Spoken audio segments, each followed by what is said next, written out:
Bueno, bienvenidos y bienvenidas una vez más a CEATS. Sabéis que nosotros tenemos un compromiso desde CEATS desde hace 12 años con la prevención del suicidio.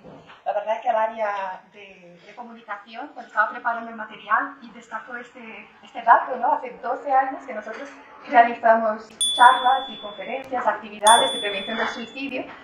Y ha pasado por mi mente toda esta película de cada una de las veces, de aquella primera que hicimos, y luego cada una de las veces que hemos hecho cosas, hemos hecho manifestaciones en la calle.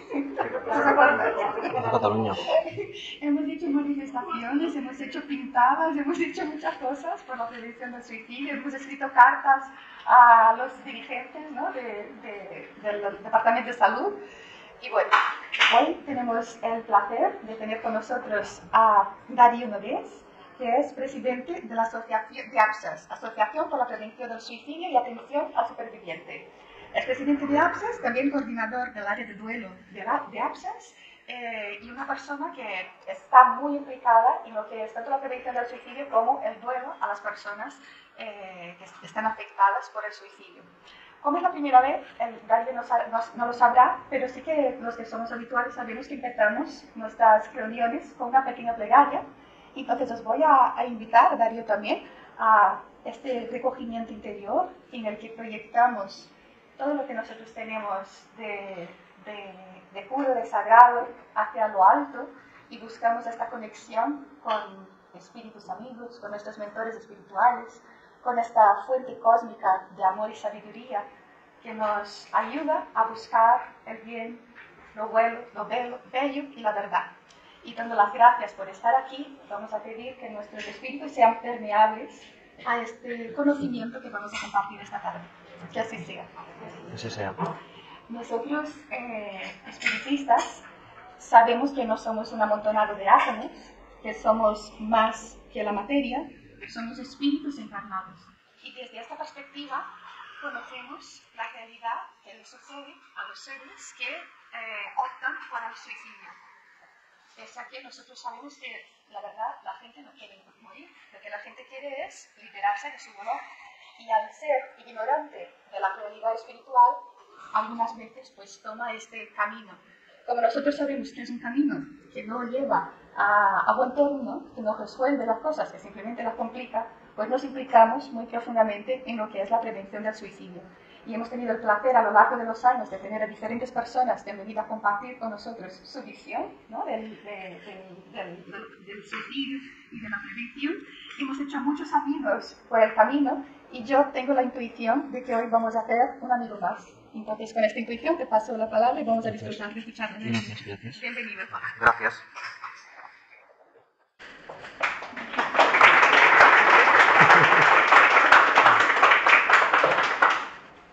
Bueno, pues a mí me gusta ser sincero ya desde un primer momento, y el tema que domino principalmente es el duelo, la atención al duelo. Recibimos una petición directa de Janaína, que hay una relación de diferentes, o sea, por diferentes vías, y dijimos que sí. El equipo competente, Gloria, Joan y Sandra, están ocupados en mil cosas, no tenían más horas y me dijeron si quería coger el reto. Yo lo cogí, ¿no? por la afinidad, ¿no? y la amistad que hay. Y entonces, bueno, será mi primera charla que hago de prevención de suicidio. Me gusta también ser sincero, y estoy aquí presente sobre todo al frente de APSAS, de la Asociación de Prevención del Suicidio, que junto con una compañera superviviente, también Ana Canet, creamos en diciembre, formalmente en diciembre del 2016. Y personalmente hay una parte de mí que se considera que ha fracasado en la prevención, porque mi madre murió por suicidio en 2010. Ha pasado tiempo y mi experiencia con esta, podemos decir, fenómeno no es una cosa puntual, ni mucho menos que se diera de una manera impulsiva, sino que ya al principio, ya de muy joven, ¿no? de que era niño, ya me empecé a conocer esta realidad. Concretamente con 8 años. Si hubiera sabido, perdón, si hubiera sabido, ya siendo más adulto, 20 y pocos, 30 y pocos, lo que conozco ahora, seguro que hubiera podido hacer mucho más para prevenir la muerte de mi madre, y no fue así. Me cogió por sorpresa, aun habiendo muchos indicativos, aún padeciendo la mayoría de factores de riesgo y pudiendo estar leída por alguna de las teorías que también explicaré, ¿no? Que dan explicación, tratan de dar explicación a cómo que una persona desarrolla una conducta suicida, y pongo desarrollar, o sea, utilizo el término desarrollar y conducta suicida. Y bueno, vivir, o sea, en ese momento de mi vida tenía sobre todo tenía un conjunto de creencias en relación a la vida después de la muerte, a la reencarnación, y todo eso se me fue. Y hay muchos cuestionamientos que tengo, y también trato de entender lo que es la prevención, pero tanto la vida y la muerte desde una manera filosófica, existencialista, y cuestionando lo que es la vida humana como tal, como importante, y en relación a qué es lo importante, ¿no? Nosotros como entidad, voy a presentar un poquito primero lo que es nuestra entidad, y después haré preguntas. También me gustaría hacer algún ejercicio de empatía para intentar conectar, ¿no?, con aquello que la persona la puede llevar a la muerte por suicidio, a plantearse la muerte. Que es que, bueno, primero nosotros trabajamos en 3 ámbitos. Primero, que es la visibilización del problema del suicidio. No es un término que hagamos servir nosotros, sino que es la OMS, en un manifiesto del 2014, luego por internet se puede encontrar, lo que es un documento de unas 90 páginas o así, que el suicidio es un imperativo legal, donde se describe ampliamente la mayor parte de información que se tiene. También se describen datos y qué se puede hacer, tanto a nivel institucional, porque hay una parte importante de la prevención que corresponde a las instituciones, y otra parte importante que corresponde a cada una de las personas. En la prevención todos somos agentes importantes, todos podemos ser agentes que ayudemos a la prevención, que ayudemos a que una persona se cuestione el quitarse la vida como manera de solucionar, de dejar de sufrir, de solucionar aquellos problemas vitales que tiene mediante la aniquilación de sí misma. Entonces nosotros estamos abiertos, estamos muy activos en redes, en Instagram, en Twitter, y sobre todo abiertos a lo que es la participación en actos que den visibilidad a este problema que nos atiende a todos. Una segunda área es la prevención concreta. Nuestro perfil profesional que tenemos en la entidad hace que estemos centrados en la prevención en el ámbito educativo y en el colectivo de la gente joven. Es un colectivo de riesgo la gente joven. Después, cuando haga un poquito de epidemiología y también hable de factores de riesgo, verás que podréis escuchar que el colectivo de la franja de edad de los 15 a los 29 años en España es la primera causa de muerte no natural, en el mundo la 4ª causa de muerte, aquí la primera. Y que me parece que hay un artículo de ayer del periódico que habla que han aumentado por 20, creo, lo que son los intentos en menores de 16 años, chicas. Por lo tanto, es otro elemento, ¿no? O sea, es otro rango vulnerable. Después, la última área en la que trabajamos es la que yo coordino, que es la atención al duelo por suicidio, mediante lo que es el desarrollo de grupos de ayuda mutua, y también la terapia individual. También consideramos que es muy importante poder ayudar y acompañar a las personas a, no sé si decir entre comillas, resolver su duelo, encajar, adaptarse, rehacerse, porque una muerte por suicidio de una persona cercana o de un familiar también es un factor de riesgo de suicidio. Entonces estas son nuestras 3 áreas en las que trabajamos. Entonces, cuando hablamos, me gustaría saber, ya os hago una pregunta, aquí si puede ser respuesta a mano alzada, ¿quién de ustedes, de vosotros, ha tenido una relación cercana con el suicidio? Y digo, no especifico si tentativa, si muerte. Sí. 3 personas, 4, 5 personas. Vale. Entonces, conoceréis en primera persona, y lo extiendo al resto de la audiencia, que es un fenómeno complejo de tratar, de abordar, y mucho más complejo para poder acompañar. Y si es un duelo muy difícil de poder resolver, ¿no?, adaptarse. Es una experiencia que nos acompaña desde los albores de la humanidad. Os recomiendo un libro muy interesante de Ramón de Andrés que se llama La historia del suicidio en Occidente, que bueno, en todo el libro describe cómo desde que se tiene constancia hay una inclinación del ser humano hacia la muerte, hacia su propia muerte. Y dentro de esta propia muerte, el suicidio es un tipo de muerte más, estamos hablando de muertes voluntarias. El suicidio es un tipo de muerte más voluntaria, como es la eutanasia, como es el suicidio asistido y como es también el suicidio existencial o el suicidio heroico que lo llaman en otros autores.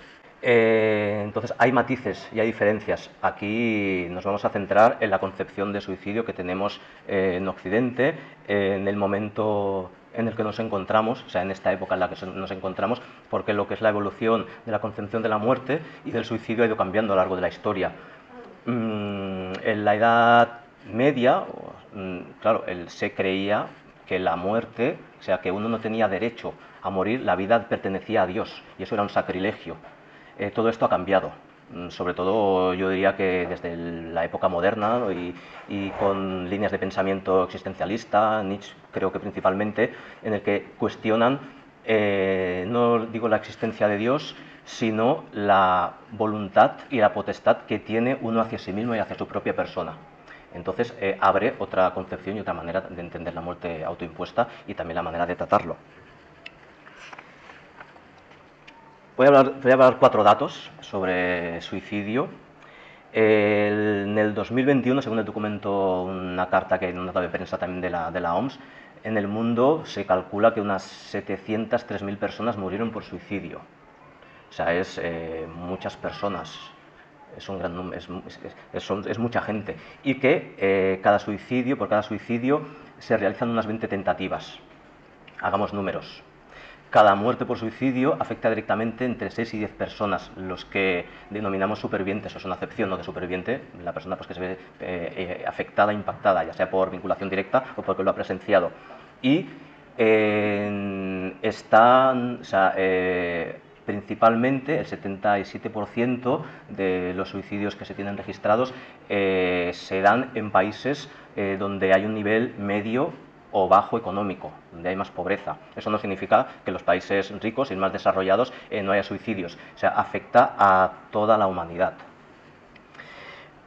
Ya en España, y ahora estos son datos recientes, el año 2022 se murieron por suicidio, se suicidaron cerca de 4.100 personas, 4.097 concretamente, siendo una proporción de 3 a 1, de 3 a 1 hombres, mujeres.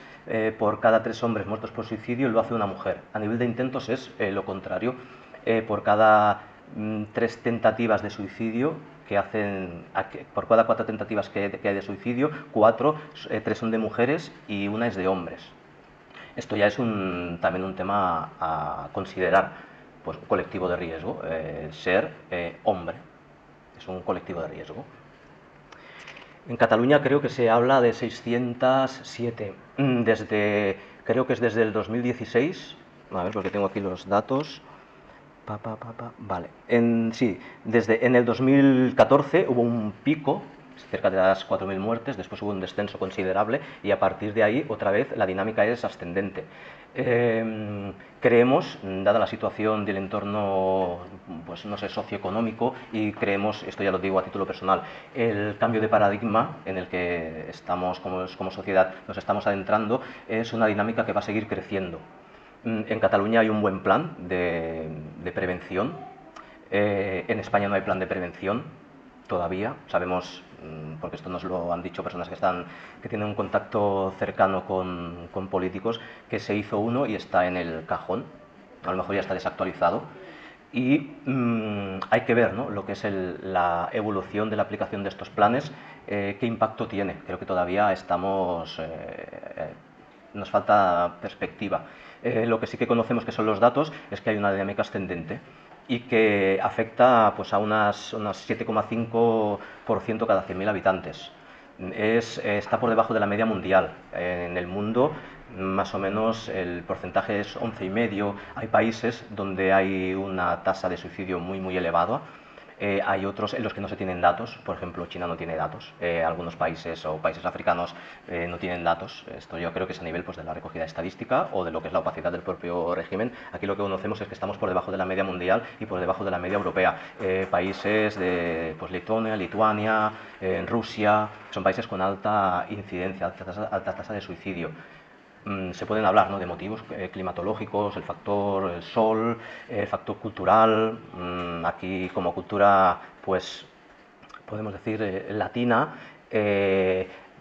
contamos con factores protectores que en otros países no los tienen, que es la vinculación a la familia, ¿no?, y al entorno, muy muy importante. Y hasta aquí, con esta pequeña exposición de datos, la pregunta, ¿no?, ¿qué lleva a una persona a considerar actuar sobre sí misma, a darse muerte? ¿Qué es lo que la impulsa a ello? ¿Qué es lo que pensáis que puede llevarla a ello? También es una pregunta que hago hacia vosotras, hacia vosotros.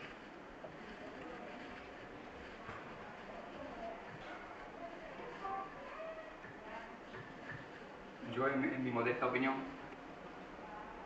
pues opino que la mayoría de las personas no conocen que somos almas inmortales y que la vida continúa después de la muerte y que este hecho tiene una consecuencia. Las consecuencias son reencarnar otra vez, y sigue reencarnando.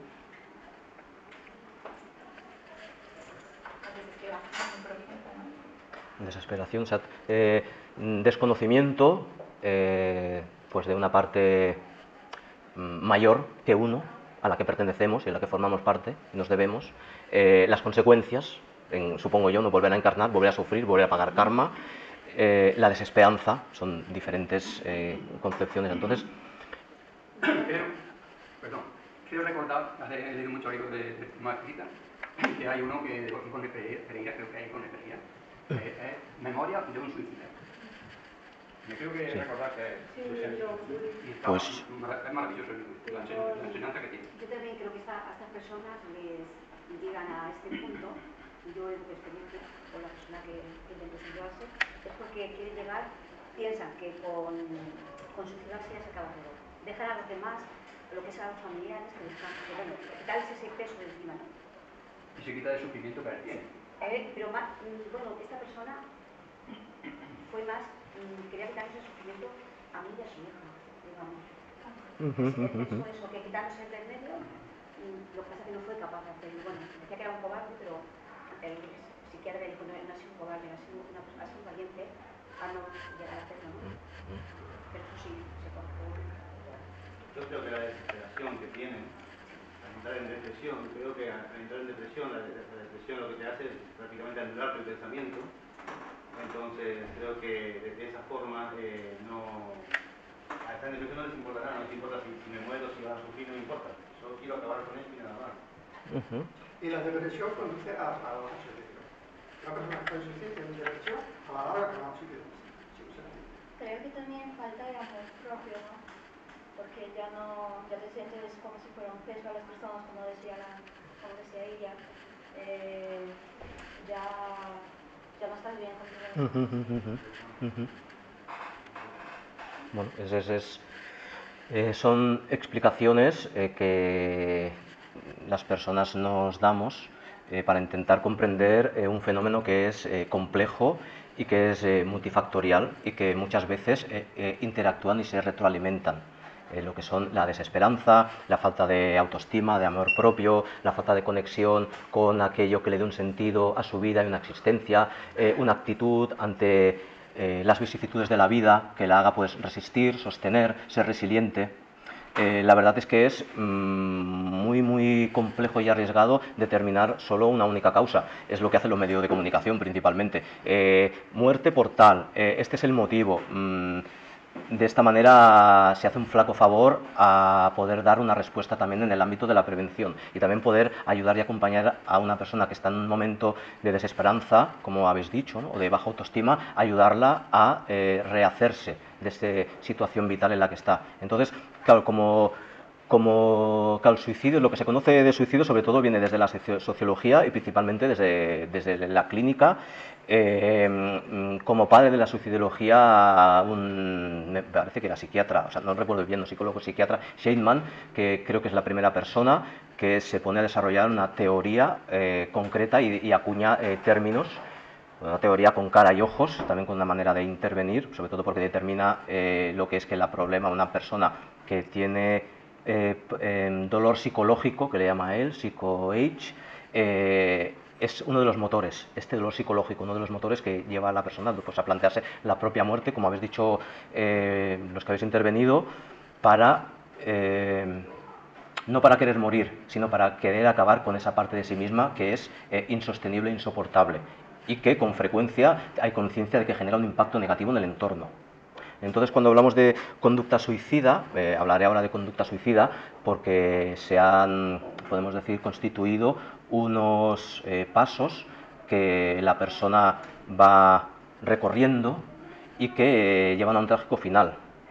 Para llegar a eso, y en el mundo en el que estamos, en el mundo en el que nos encontramos occidental y desde este, podemos decir, paradigma, la persona tiene que tener una intención cuando comete la conducta suicida de darse muerte y una voluntad de darse muerte y la plena conciencia de lo que es el concepto de muerte. Esto más o menos pues queda constituido sobre los 7 o los 8 años, o sea que es un hecho irreversible y que es permanente.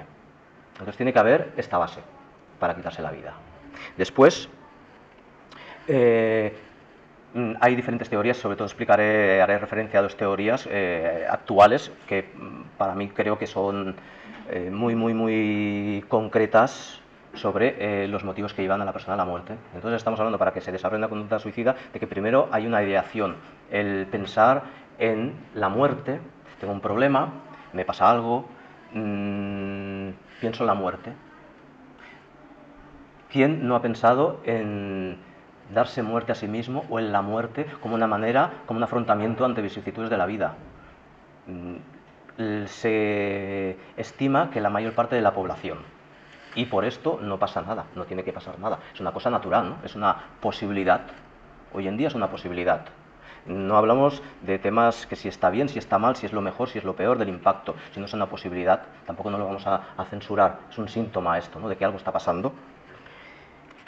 También que este pensamiento se perpetúa en el tiempo, no es algo fugaz, sino que aparece y va permaneciendo. Y esta idea va tomando fuerza. Esta fuerza se va tomando y se va cristalizando en la verbalización, en la expresión. Bueno, es que vivir, ¿qué sentido tiene vivir? ¿Para qué vivir? ¿Y si muriese? En un principio, bueno, pueden ser también expresiones que no supongan un riesgo, aunque sí empiezan a ser indicativos. Cuando después desplegue el mapa de lo que son los factores de riesgo y las señales de alarma. Cuando se puede entender el fenómeno del suicidio y la prevención, o por lo menos yo entiendo el fenómeno del suicidio y la prevención como un puzzle, ¿no? Que está desparramado, al igual que el duelo, y que se necesita conocer cada una de las piezas del puzzle para ver cómo encajan y a partir de ahí entenderlo en una totalidad, como un aspecto, un fenómeno muy complejo. Después, en esta conducta se da el gesto suicida. Pues bueno, no sé, pruebo, ¿no? Me preparo. Voy a la tienda a mirar qué tipo de cuerdas venden, por ejemplo. Yo trabajo con la asociación, estoy en contacto con supervivientes y escucho muertes por suicidio, personas que han perdido por suicidio casi cada día. Entonces, es una cosa que se plantean, ¿no? O sea, y aquella vez que estaba mirando esa persona, estaba mirando eso, que me dijo que iba a la ferretería a mirar una cosa. Después se da el intento, probarlo. Para que esté catalogado como una conducta suicida, tienen que darse las premisas que he dicho anteriormente. Una voluntad, una intención y la concepción completa de lo que es la muerte. De aquí se diferencia lo que son las autolesiones. Yo no soy especialista en autolesiones, conozco muy poco en autolesiones, sí que es una diferencia. La autolesión, en algunos de los casos, se puede dar para reducir o mitigar un sufrimiento que se tiene, haciéndose daño, pero no hay una intención de darse muerte, sino es una manera de afrontar pues, un padecimiento que tiene la persona, haciéndose más daño para dejar de sentir ese padecimiento. Y por último, la muerte por suicidio. ¿Cómo lo veis? ¿Cómo lo escucháis esto? Hay una cosa, el que quiera suicidarse, que se inicie este proceso, desconecta con el ángel de la guarda o con su ser de luz, no está conectado, por eso va a este camino. Si estuviese conectado con el ángel de la guarda o con su ser de luz, no se suicida. Hay una desconexión. Aquí podríamos hablar largo y tendido podríamos hablar de este tema. Porque yo creo, mira, respuesta directa, lo que yo creo, a título personal, ni mucho menos como representante de la asociación, y si un alma viene aquí a vivir la experiencia del suicidio para generar un impacto en el entorno, y ese es su sentido de vida, como en el budismo hay figuras que se reencarnan, lo que son los bodhisattvas, que si estando iluminados vuelven a reencarnarse para seguir en la ayuda del aprendizaje, solo como cuestión, cosas que yo me digo a mí mismo, que he ido pensando, que he ido elaborando, que me abro, ¿no? Abro mi mente. Al igual que también conozco, ¿no?, lo que es la investigación científica, ¿no?, que se hace de la inexistencia de la muerte. Por ejemplo, a principios de año me leí un libro del Pim van Lommel, que ahora mismo no recuerdo el nombre, un cardiólogo holandés, que él científicamente estudia lo que son la experiencia de experiencias cercanas a la muerte, o como Elisabeth Kubler-Ross. No es la única, aquí en España hay una mujer muy potente que se llama la Luján Comas. Entonces, claro, vale, son otras posibilidades, es otra información, para mí es abrir la mente, ¿no? Abrir la mente a ello. La mayoría de los ahorcados de España se ahorcan, y son todos ahorcados.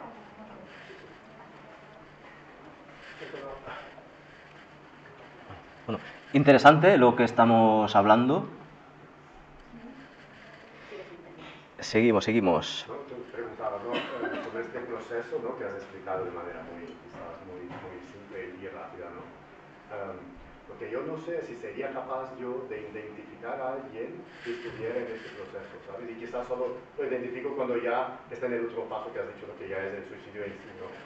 Pero yo no creo, o incluso creo que percibiría, porque soy muy tonto, ¿no? Entonces creo que percibiría estos comentarios que decías, suelta algún comentario con esta inclinación, y quizás yo percibiría eso incluso como una broma o como algo sin ninguna relevancia, y me preocupa eso, que yo no sea capaz de identificar, ¿sabes?, una situación, quizás todavía no de riesgo, pero que está en camino de ser una situación de riesgo, ¿no? Vale, habla.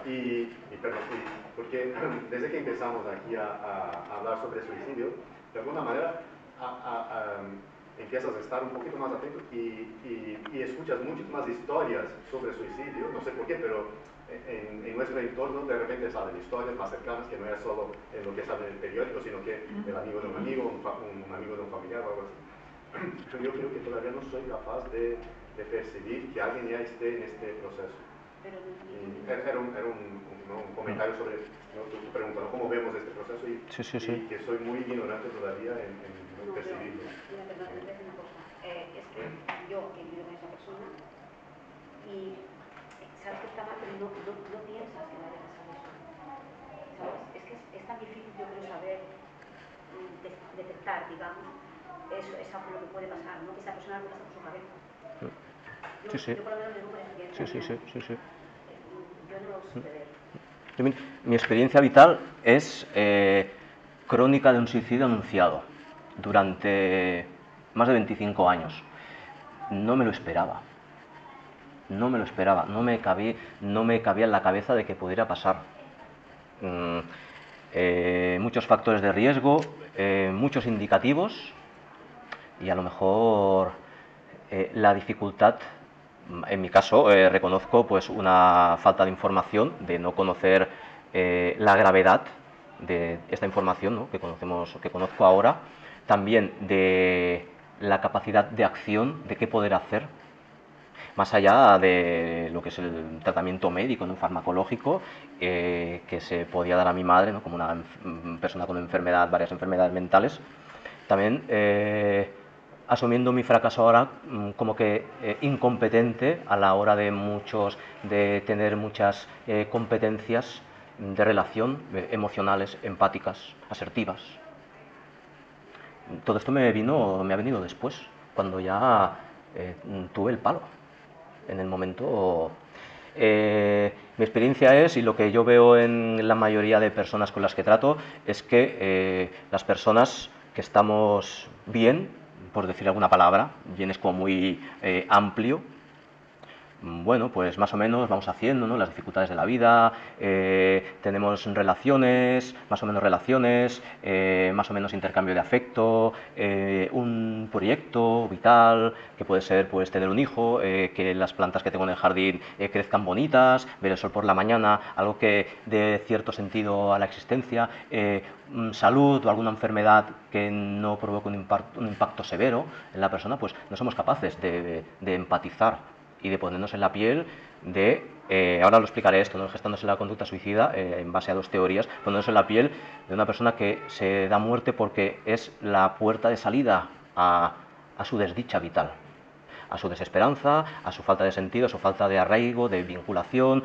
a su dolor físico, emocional. Entonces eso es una puerta de salida.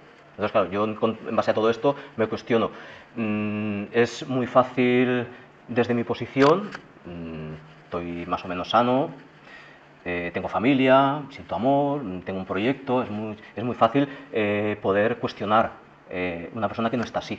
Entonces hay una lejanía muy grande, y esta lejanía puede provocar que no la pueda acompañar a superar aquello que la hace sufrir, que al final es eso, ¿no? Mira, una frase que me gusta mucho de Francisco Villar, les recomiendo el libro, sobre todo enfocado en el ámbito educativo, para mí es un libro de referencia, Morir antes del suicidio. Dice en su libro esta cita: en definitiva, la conducta suicida es una petición de ayuda, una señal muy clara que nos informa que algo debe cambiar y que todavía no hemos encontrado la forma de hacerlo. Una de las características que se da en la conducta suicida, sobre todo a nivel cognitivo, es la visión túnel.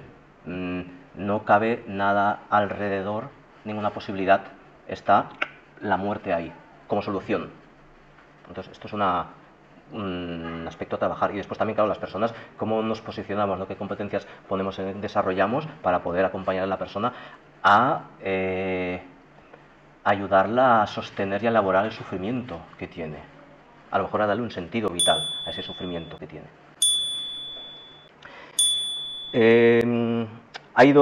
Haré referencia a dos teorías, ¿no? Una teoría que es interpersonal, de Joyner, 2005, que en esta teoría describe como tres elementos que se dan en la conducta suicida. Una pertenencia frustrada, no hay un sentido no se pertenece. Se está solo, no se tienen relaciones afectivas donde hay un intercambio afectivo satisfactorio, el rechazo, el rechazo. Después, el sentir que es una carga, que hay algo, o el percibir o autopercibirse como que es una carga, que molesta, que hace daño, no sé, esto, ¿no? que provoca dolor en el entorno, y todo esto en su conjunto no es suficiente para que la persona se dé muerte. Se tiene que haber también la capacidad de darse muerte. La capacidad de darse muerte puede estar frenada por el miedo a la propia muerte, por el miedo a hacerse daño, a que le duela el morir o a que sufra en el proceso de muerte. Esto hay un, no sé si decir autor, porque no es autor, Viktor Frankl, que no sé si lo he leído esto en una entrevista o en alguno de sus libros, que cuando le llamaban por teléfono o atendían consulta una persona, este es el creador de la logoterapia, también creo que es una herramienta, la logoterapia es una herramienta muy importante y potente a la hora de bueno, ayudar a la prevención, sobre todo pues que ayuda, ¿no?, a cuestionar actitudes, o ayuda pues a construir actitudes y maneras pues de entender las vicisitudes de la vida. Decía, ¿y por qué? Le preguntaba, ¿y por qué no se suicida? Y a la que había una duda, eso lo cogía, porque eso era un factor protector, el miedo, ¿no?, al darse muerte. Eso es lo importante. Ahí tengo yo una grieta para poder actuar y darle la vuelta. Claro, estamos hablando de uno de los grandes, ¿no?, de lo que es de la psicoterapia. Yo no lo haría para nada, no me arriesgaría para nada. Entonces, claro, se tienen que dar los tres elementos. Se conoce, ¿no?, sobre todo en lo que son los adolescentes, que una tentativa frustrada es un paso más en la pérdida de miedo al darse muerte. También se conoce, ¿no?, que a nivel de preventivo, y esto ya corresponde a lo que son las instituciones, cuanto más se pueda evitar el acceso a lo que son pues aquellos métodos, pues más está ayudando a prevenir. Me parece que esto es, no sé en qué ciudad de Estados Unidos, que se ponían en los puentes unas mamparas para evitar que la gente se tirase del puente para abajo. Esto, claro, no nos corresponde a nosotros. Si hacemos un ejercicio de empatía, ¿no?, con una persona en la que su sentimiento de pertenencia está frustrado, se percibe como una carga que hace daño, que es incompetente, que no da nada, al contrario, ¿qué creemos que puede estar sintiendo esta persona? ¿Qué creemos que puede pasar por su cabeza de esta persona? ¿Qué creemos que puede hacer? Y también cómo repercute esto en la parte física, ¿no?, en el cuerpo, ¿no?, en la apariencia. ¿Qué creéis? Pregunta. Es una persona que no cree que no sirve para nada, que no puede trabajar. Sí. Por una dolencia física o mismo por el lado, lo que fuera, que se ve que no es capaz y los demás no cuentan con él. Claro, que es una carga, que no vale, que tiene una baja autoestima y una baja concepción de sí misma, también un pensamiento muy severo y muy crítico hacia sí misma. Que no se quiere. O también puede ser que hay personas que tengan una adicción y se vea incapaz de dejarla. Entonces esas personas también pueden llegar a hacer eso, intentar suicidarse, para quitarse del medio, porque para que no estar, para no dar, digamos, más sufrimiento a la familia. Eso también puede ser un factor y lo hay suficiente. O sea, evitar el sufrimiento al entorno. Si yo no estoy, mi entorno no sufre. Se ha ido el problema de mi entorno. Yo soy el problema. Sí, todo entra dentro de todas aquellas cogniciones que la persona va desarrollando, ¿no?, o va creando en su cabeza. Después hablaremos, ¿no?, de factores de riesgo. Las adicciones es un factor importante, al igual que ya hemos hablado, ¿no?, de la enfermedad mental. Es un factor importante, que eso no significa que sea un factor determinante, sino que está implicado en gran parte de los suicidios que hay, de las tentativas que hay. Esto se conoce, hay mucha información al respecto. ¿Y qué debe sentir esta persona? Yo creo que cansancio, yo propongo la tristeza. Yo estoy cansado de luchar en contra de esto, las cosas no mejoran. Como desistir, ¿no?, de intentar salir de esta situación de tristeza. La verdad llega a un punto que ya no sientes nada. Primero sientes dolor, angustia, todas esas cosas, pero llega un punto que te da igual cualquier cosa. Ya no sientes ni alegría, ni tristeza, ni dolor, ni dejas de sentir. Gesticulo mucho y todo lo que digáis, o sea, bienvenido, y faltaría más yo que lo cuestionara al gesticular, es que, bueno, que pienso otras cosas, pero bueno, en parte tiene sentido. Y lo que dices, si la chica que estabas aquí más detrás de ella, desesperanza, ya no hay más, hasta aquí, ya no hay más.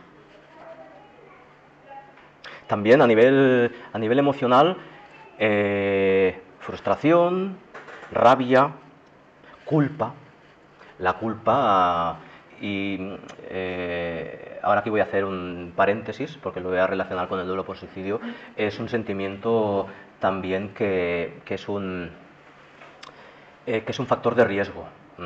Por eso los supervivientes, las personas que hemos perdido por el suicidio un ser querido, estamos dentro del colectivo de riesgo, porque perder por suicidio un ser querido genera grandes sentimientos de culpa. Digo sentimientos, matizo sentimientos, no ser, sino sentirse culpable. Hay una gran diferencia. Así ¿también lo queréis así?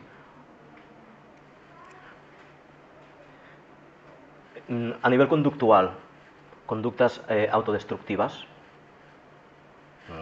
conductas de riesgo, abusos, adicciones, hacerse daño a uno mismo o dejarse.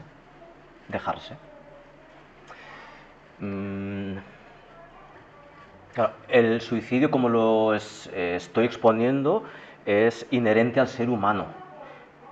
Esto, como lo estoy exponiendo, hay una intención, hay una voluntad y una conciencia plena de muerte. Hay especies animales que se dejan morir. Creo que los perros, los delfines, se dejan morir. La diferencia está en, a lo mejor, la conciencia de muerte, la decisión activa. Pero sí que es una conducta, ¿no? El dejarse, ¿no? El abandonarse. ¿Para qué? Si nada tiene sentido, no hay esperanza en mi vida, ¿para qué? ¿Para qué? Y a nivel físico, pues bueno, pues un descuido, principalmente un descuido. O sea, desatender lo que son las actividades de la vida cotidiana, un descuido físico, no ocuparse de los problemas de salud, dejar tratamientos médicos. Estos serían como que un marco, ¿no?, general. Sobre todo con esto lo que quería tratar es hacer un ejercicio de empatía para acercarnos a el estado, ¿no?, de la persona. Y aquí poder intervenir, por decirlo de alguna manera, poder lanzarle una mano que sea útil, que no sea así, sino que acompañe a ello. Esto no funciona, hay que acompañarla a ella. Los que tenemos una confianza muy grande en que hay una inteligencia cósmica que rige todo el universo y tenemos pues esta fe razonada que nos da el espiritismo, ¿no?, el conocimiento de la doctrina, es esta dificultad realmente de procesar este deseo, ¿no? Porque desde esta confianza que nosotros tenemos no podemos ayudar, porque el otro se cierra en banda y es imposible acercarse a nadie desde esta postura de yo estoy bien. No, es que uno tiene que hacer este ejercicio de empatía, ¿no?, y bajar a este nivel de intentar, sin lograrlo jamás, porque realmente no lo estoy viviendo, ¿no?, sin lograr jamás entender qué puede estar pasando por la cabeza de esta persona, pues acercarse. Yo creo que el único camino es el de la humildad, ¿no?, porque desde el orgullo de que yo sé, yo puedo, yo no paso por esto, uno solo va a romper todavía más esta conexión que puede haber con las personas. Sí. No tengo nada que decir. Sí. Es claro, yo que estoy... claro, estoy... No me dedico al ámbito de la prevención. Claro, mi trabajo en la asociación es acompañar en el duelo, es acompañar, no querer salvar, no querer... ¿Se me escucha bien? Claro, es el querer acompañar, ponerse los zapatos de la otra persona, metafóricamente, y ahora no voy a hacer, esto no es mía, no esta expresión, sino que el Jacobo Levi Moreno, el creador del psicodrama, sacarse los ojos y ponerse en los ojos de la otra persona, entender lo máximo posible, empatizar lo máximo posible, conectar lo máximo posible, que es una de las grandes dificultades, conectar con la parte oscura del alma, con aquello con lo que las personas no queremos conectar, no queremos sentir, no queremos vivir. Esa es la manera para poder acompañar, esa es la manera de hacer entender o tratar de que la persona se sienta entendida en su sufrimiento, estando, vibrando ahí con ello, sintiéndolo, poniéndonos en su posición. Si no, como dices, Yanaina, se genera una barrera tal que puede provocar precisamente lo contrario. Además, mientras te escucho más me viene, ¿no?, que este impulso salvacionista, yo te voy a salvar porque yo sé, yo estoy protegida, yo creo, yo tengo, ¿no? Este impulso salvacionista es orgullo. Desde la humildad es la persona misma la que va a utilizar el libre albedrío para vivir bien o ser responsable de cómo muere. Pero es su responsabilidad, no podemos hacer otra cosa que acompañar realmente.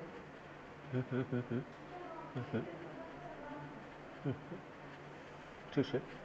Has hablado del libre albedrío, libertad, hay una voluntad de querer acabar con la propia vida. ¿Cómo es que hay personas que, por ejemplo, ¿no?, el ejemplo de campo de concentración alemán, Viktor Frankl, creo que extraído del libro, ¿cómo se llama ahora eso? Ahora no recuerdo, ¿no?, el título del libro. Ejemplos, o sea, si es tan fácil en un campo de concentración morir, ¿qué es lo que impulsaba a la gente a vivir? Lo fácil era dejarse morir o provocar su propia muerte. Entonces ahí es una lección. La situación era la misma para todos, estamos hablando de esto, una situación, estamos hablando de personas que de alguna manera cogen o contemplan una posibilidad, pues, para hacer frente a una desdicha, algo que no son capaces de poder afrontar, pero hay otras personas que no. Entonces, esto también es confrontativo, y lo digo a título personal. Hay un punto de libertad. Claro, ¿cuál es la libertad en un suicida? Yo tengo el ejemplo de, no sé, yo que soy muy visual, en un tipo escena de película, que estás en un barco pirata, ¿no?, un rehén, en una pasarela, al mar, la persona con grilletes, con piedras, que la empujan con la espada. Entonces, ¿cuál es su libertad ahí? ¿Cuál es su libertad? Morir así, que la pinchen, tirarse al mar. Entonces, por eso nos es tan difícil, ¿no?, creo que a la mayor parte de la población poder acercarnos a personas con conducta suicida, porque no entendemos que su situación es crítica, su situación es de mucho sufrimiento y pocas posibilidades tiene para poder afrontarlo. Y claro, hace falta ponerse en la piel ponerse en la piel de la otra persona, aceptar que no se sabe, que se ayuda, ¿no? Me parece como muy humilde, ¿no?, aceptar que se puede ayudar por orgullo, ¿no?, este orgullo de yo me siento bien, hasta un punto narcisista, ¿no?, querer ayudar por ello sentirme bien. Y, bueno, no sé, a nivel de reflexión. Factores de riesgo. Y los voy a decir, mira, por ejemplo, a nivel personal, vamos a distinguir los factores de riesgo de la conducta suicida en tres: personales, familiares y después sociales, socioeconómicos. Personales, enfermedad mental, el 90%, más del 90%, entre el 80 y el 90% de conducta suicida o de muertes por suicidio hay una enfermedad mental. La enfermedad mental no determina la muerte por suicidio, se da. Depresión, esquizofrenia, trastorno límite de personalidad, adicciones, trastornos de conducta alimentaria, intento previo de suicidio, también es un indicador. Si una persona ha hecho un intento previo, es crítico el primer año para que lo vuelva a cometer. Rasgos de personalidad, una personalidad muy autoexigente hacia sí misma, con baja autoestima, con lo que es la habilidad emocional, inestable emocionalmente, con impulsividad. Esto se conoce, son rasgos. Una enfermedad discapacitante o una enfermedad que con un pronóstico negativo, que no lo va a superar, que le va a afectar o que le va a generar cambios importantes en su vida. Se hablan también de rasgos genéticos. Bueno, no sé, también se está estudiando, ¿no?, como lo que es la parte de la genética, si hay pues algún gen concreto, algún conjunto de genes que están implicados en la ideación y también en la conducta suicida. Y otros factores personales, pues experiencias traumáticas, violaciones, abusos, privación de libertad a nivel personal. Sociales, demográficos, La edad, la franja de edad de 15 a 29 años en España es la primera causa de muerte no natural, hay que tenerlo en cuenta, importante. Una verbalización, esta franja de edad, mujer, enfermedad mental, son alarmas, son señales para pasar de tomarlo como, bueno, una broma, como has dicho tú antes, digo broma porque esa es la palabra que has hecho servir, a algo que es serio, que hay que atender. Un momentito, que acabo de explicar estas. Sí. Pues los hombres de mediana edad, de los 24 a los 34 años.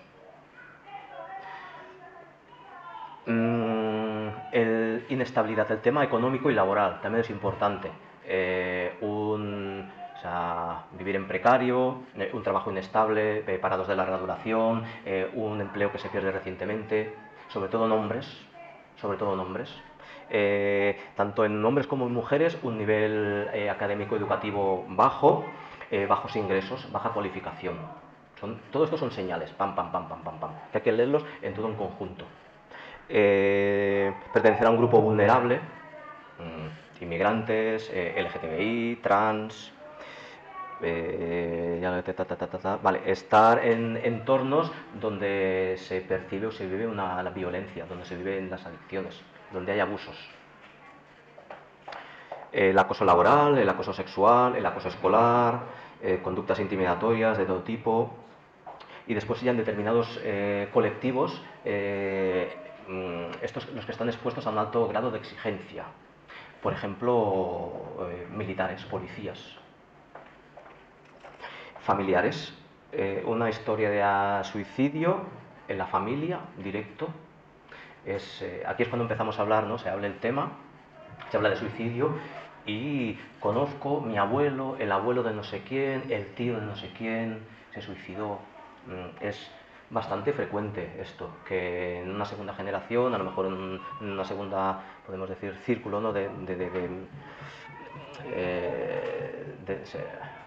Como que no sean la familia del núcleo directo, sino como un segundo, no sé cómo decirlo, ¿no? Tíos primos que se hayan dado suicidios. Tener una familia desestructurada, conflictiva, cuando de niños y de adolescentes se han sufrido pérdidas traumáticas, suicidios, separaciones, experiencias traumáticas, falta de apoyo familiar cuando no hay una familia en entorno. Después también en relación también a la familia y a nivel, pues sí, es un aspecto personal, pero también es social, el estar no casado, divorciado, separado, sin hijos. También esto nos quita de alguna manera lo que es el vínculo, ¿no? que se pueda tener, porque no hay, o hay menos, ¿no? capacidad de estar vinculado. Señales de alerta. ¿Cómo reconocemos? ¿Cómo reconocemos? Estos factores de riesgo son las señales. Antes quiero decir otra cosa. Estas señales, ¿dónde está aquí? A ver. Vale, aquí. Estos factores de riesgo son las señales que están. Y cabe también mencionar lo que son factores precipitantes, aquello que es la chispa que enciende estos factores de riesgo y llevan a la persona a cometer una conducta suicida. Separaciones, pérdidas importantes de todo tipo que provocan un impacto psicoemocional importante, experiencias traumáticas, aparición de patologías o que el agravamiento de patologías, conflictos interpersonales donde uno es el agresor y después conflictos con la identidad y orientación sexual. Eso es lo que se conoce que son aquellos elementos que pueden hacer encender la chispa a una base que ya hay, que no es porque sí, que ya está la base. ¿Cómo poder reconocer que una persona pues en su cabeza tiene ideación, en su cabeza ha hecho ya un gesto suicida? ¿Cómo poder, ¿no? ¿Cómo poder reconocerlo? Pues desde tres, hay tres tipos de señales: verbales, físicas y comportamentales. Verbales, expresar desesperanza, hay el futuro que me espera, soy un inútil, no hay esperanza. Y si se indaga y si se escucha, las personas suicidas lo dicen. En la mayor parte de muertes por suicidios y de tentativa, la persona ha expresado claramente su deseo a morir. Claramente. Expresiones de rabia hacia sí misma, de tratarse mal hacia sí misma, a sí misma. Es que no valgo para nada, soy una carga, qué mala persona, cosas, expresiones de este tipo. Expresiones no habituales. Cuando yo no esté, acuérdate, siempre estaré a tu lado.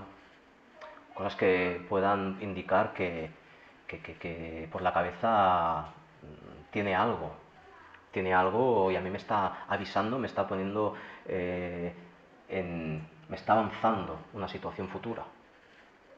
Habla sobre la muerte, sobre el morir, sobre el quitarse la vida, claramente, y hablar del sinsentido de la propia existencia. ¿Para qué, no? ¿Para qué estar vivo con esto que me está pasando? ¿Para qué? ¿Qué sentido tiene aguantar este sufrimiento? Físicas, descuido de la imagen, descuido de la higiene personal, dolor crónico, agravamiento de síntomas, de trastornos mentales, a veces mejora aguda del estado de salud, en personas pues donde hay un cuadro patológico que presenta unos síntomas continuados en el tiempo, pues hay una mejora. A veces esa mejora es pues que hay un plan que lo tiene planeado.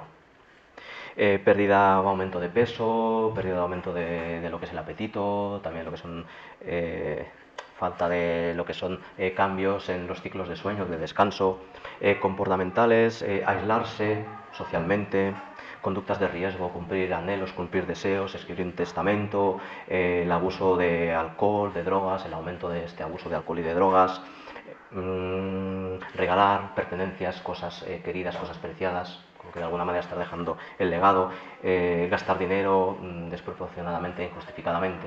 Serían aquello que las personas, creo que información importante y útil para tener presente y con los factores de riesgo, que son pues las señales rojas, poder leer a la gente. Y después acercarse, ¿no? Indagar, preguntar, ayudarle a que te explique cuáles son las fuentes de dolor, qué es aquello que le duele, qué es aquello que le hace sufrir claramente, o sea, de una manera clara, no tenemos que tener miedo. Ojo, el miedo está en cómo uno gestiona lo que le pasa, con lo que escucha. Para acabar, con todo esto, ¿qué podemos hacer? Hablaríamos ya en concreto de lo que es la prevención. A nivel preventivo se establecen 3 tipos de prevención. Aquí, para el público y la población en general, nos centramos en la prevención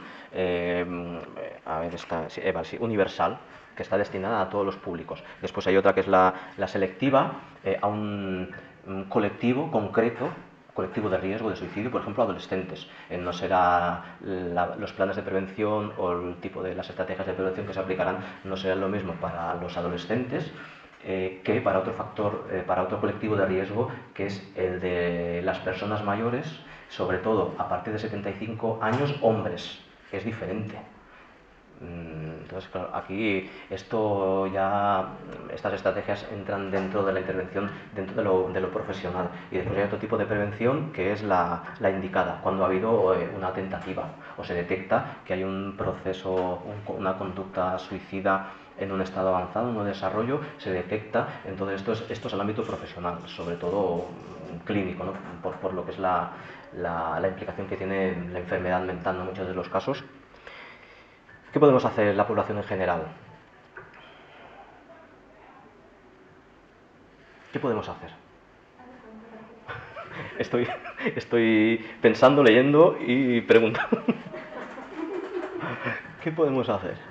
¿Qué podemos hacer? No hacer nada.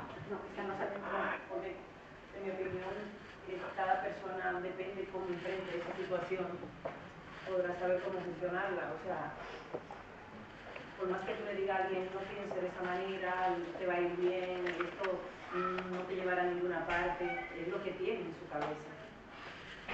Hacerlo comprender ya es. Antes de avanzar más aquí he levantado la mano y digo sí después y ya se me había olvidado.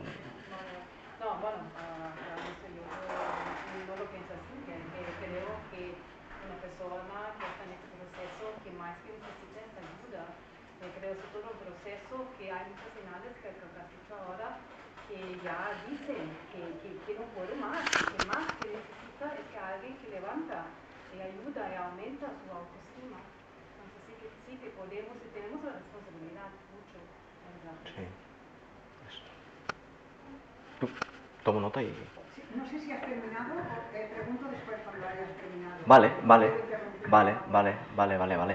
Pues sí que podemos hacer. Todos somos agentes activos en la prevención.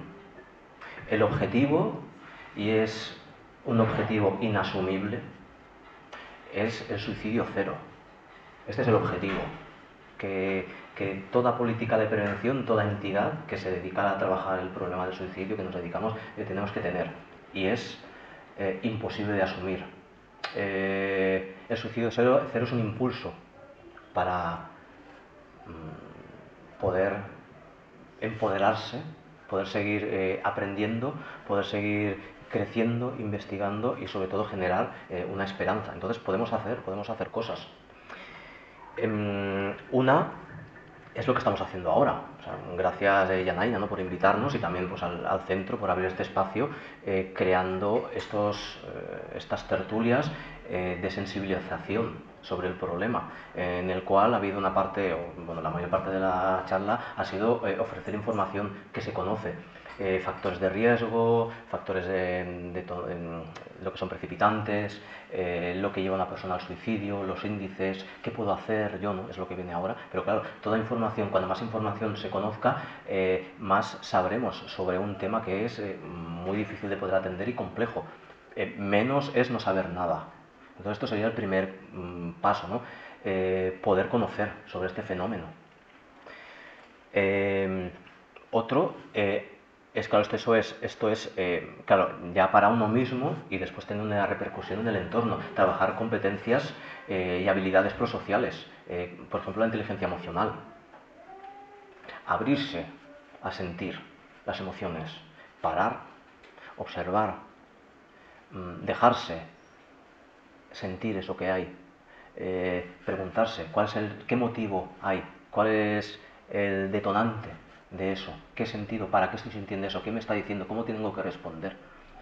Al igual, cuando esto se empieza a desarrollar en uno mismo, se abre la puerta a poder, se abre la puerta a que la persona que está más cercana poder también relacionarse de esta manera.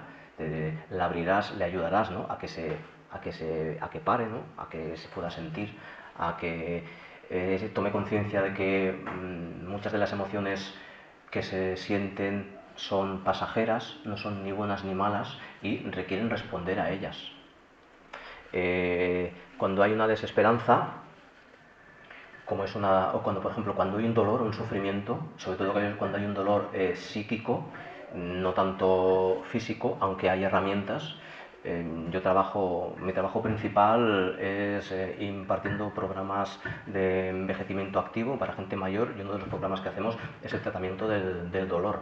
Entonces hay herramientas se conocen que hay herramientas efectivas para poder mitigar cuando se tiene un dolor físico. En un dolor emocional lo que se requiere es interesarse y preguntar a la persona por aquello que le hace daño, o sea, por aquello que está sufriendo. Esto crea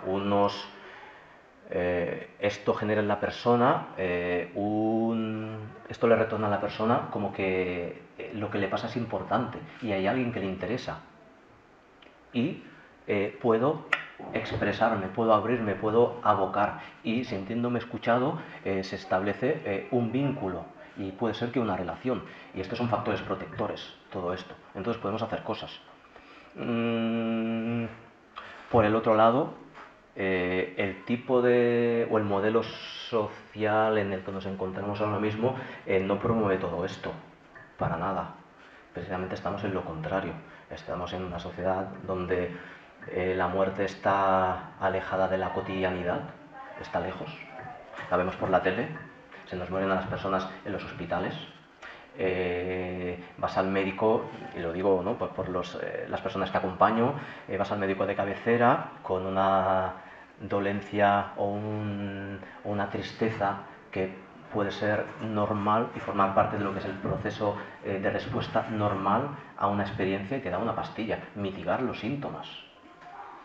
Entonces, ¿en qué tipo de sociedad no estamos viviendo? Una sociedad donde se están cristalizando unas relaciones frías que están al otro lado, a lo mejor en la otra parte del mundo, donde lo importante es qué puedo yo sacar de la otra persona, qué puedo. Entonces, todo esto no ayuda para nada.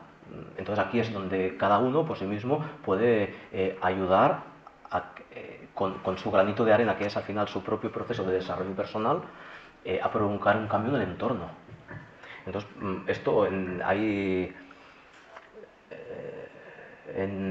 que no sé si están en Málaga ahora. Sé que hay una asociación de prevención de suicidio que ahora no sé si todavía funciona, y no sé si está en Málaga o se cambiaron a Cádiz, que hacen programas de prevención de suicidio en el ámbito educativo, precisamente trabajando lo que son las competencias emocionales. En la escuela, en el programa que hay, ¿no?, en lo que es el plan de prevención de suicidio de Cataluña, se aborda esto, o sea, trabajar la desesperanza y la educación emocional en la escuela.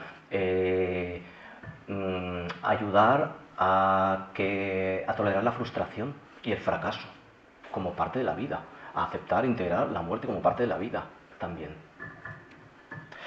Otras también que tienen que ver, pues, con lo personal y que en el entorno, que tienen un impacto en el entorno, es el desarrollo del sentido del humor. La vida tiene muchos matices, y una persona deprimida no está todo el día deprimida. Hay momentos en los que puede haber una risa, pues cogerse a eso. Pero sobre todo el desarrollo del sentido del humor, el sentido del humor tiene que ver con la capacidad de poder interpretar lo que pasa de una manera diferente, o sea, es abrir la mente. Con esto estamos confrontando directamente la visión túnel que tiene la persona suicida. Mejora de la autoestima, del propio autoconcepto personal, valorar las capacidades, las creencias, ¿no?, todo lo que son creencias de tipo espiritual, religioso, sean de los que sean, son también factores importantes y protectores contra el suicidio, porque al final da un sentido, ¿no?, a la vida, que es una de las dificultades, ¿no?, que creo que tenemos las personas. ¿Para qué estoy aquí, ¿no? ¿Qué he venido a hacer aquí? ¿Qué sentido tiene mi vida? Y qué sentido, sobre todo, tiene el que yo tenga relaciones frustradas, sea una carga. ¿Qué sentido tiene mi vida, ¿no? Cuando siento un dolor, sufro, ¿qué sentido tiene mi vida con todo esto? Pues este verano conocí una pareja que también escribieron un libro precisamente sobre eso, como supervivientes, que perdieron por suicidio hace un año, o entre un año y dos, a su hija intermedio. Me parece que 3 o 4 años atrás, por un accidente doméstico, a un niño de 3 años. Hablando, ¿no?, ¿cómo estáis superando esto? Les están ayudando mucho las creencias religiosas. No creo que no sé ahora mismo, pero eso es lo que le da un sentido, eso les ayuda a seguir. Entonces, pues, bueno, pues es una herramienta más que yo creo aquí que en vuestro espacio, ¿no?, con las enseñanzas que tenéis y ofrecéis, pues podéis ayudar también a eso, o sea, podéis hacer una gran labor. Y creo que con esto acabaría.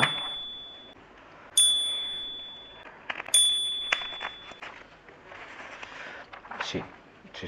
Ayudamos.